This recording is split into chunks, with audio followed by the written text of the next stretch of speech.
Hello, a very warm welcome to the third part of the 16 guidelines videos that I'm making. I'm holding another 16 guidelines training in Tilburg, which we'll be giving in Dutch in February 16th and the 23rd of February, 2 Sundays from 9:30 till 5 p.m. So if you want to be there, just drop me an email at solutionways@gmail.com.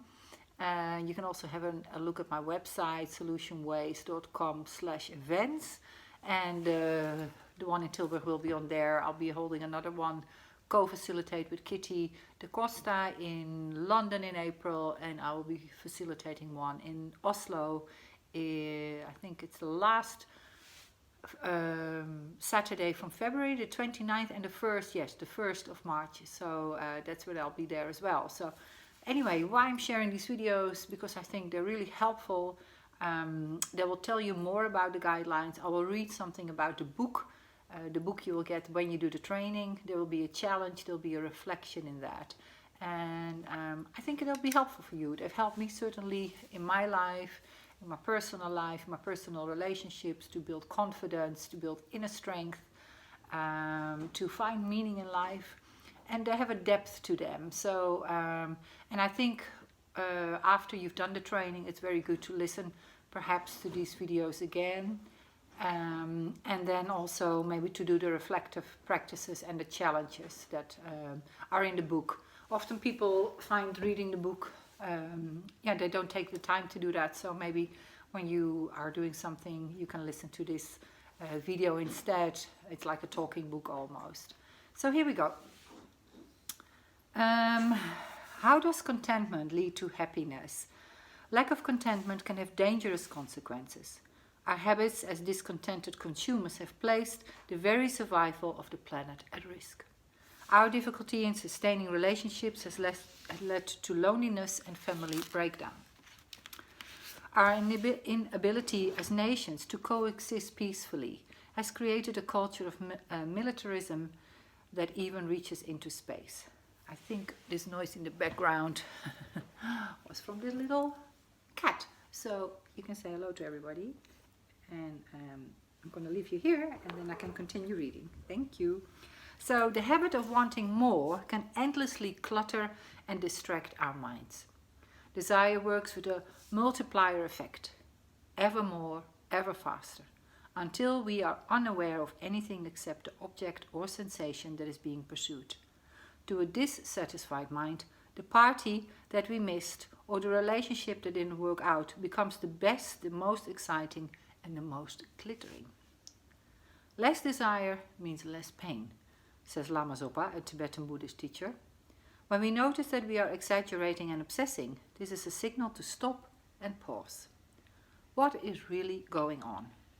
Our inner wisdom tells us that this kind of relentless wishing and hoping will never bring us peace.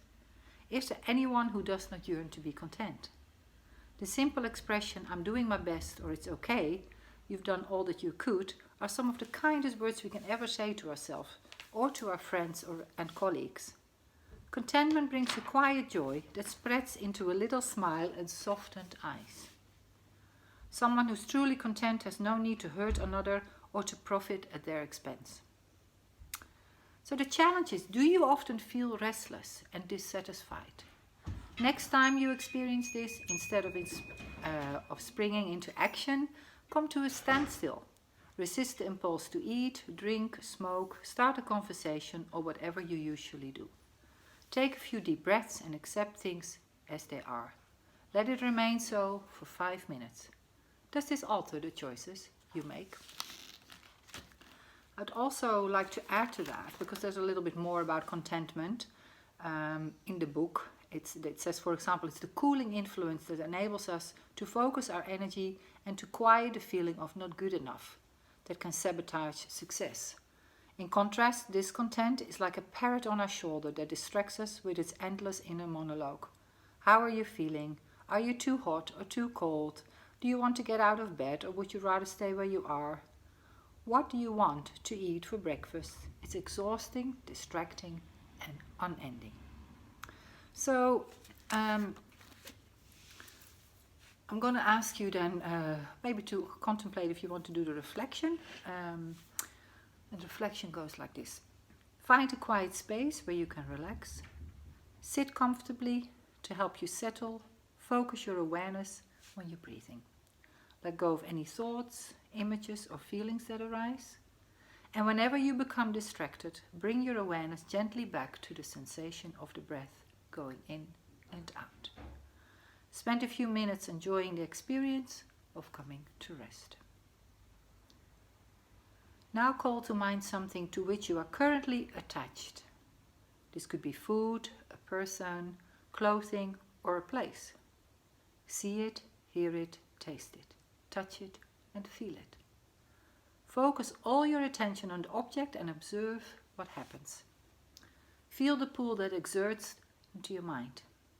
Then lay it aside. Next, call to mind something for which you currently have a strong aversion. This could be some food you find disgusting, or a person who irritates you, a place that depresses you, or a song that annoys you. And how does your mind react? If it's a taste, imagine rolling it around your tongue. If it's a touch sensation, imagine rubbing it up against your arm. Stay with the feeling of aversion for as long as you can. Observe whatever happens to the mind. Then lay it aside. Try to recall a time when you were perfectly content, like a tree unshaken by the wind. How did this feel? What difference did it make to the way you behaved and the choices that you made? Reflect on the experiences you've just had. How often does your mind get tossed around by the senses? How quickly does it move from one object to another? What effect does this have on your behavior and your relationships? Would you like to be more peaceful and contented? Sit with whatever conclusion you draw from this exercise and allow them to deepen. Okay, so that was the reflection for today. And you may close with the wish, may all beings be happy. I hope that was helpful. And look out for the next one, the last one from the first wisdom theme of the 16 guidelines, number 4. And that's coming soon. So we had today, we had how we think, the wisdom theme, and we had the guideline, contentment. So wish you a wonderful day and thank you for watching. Bye.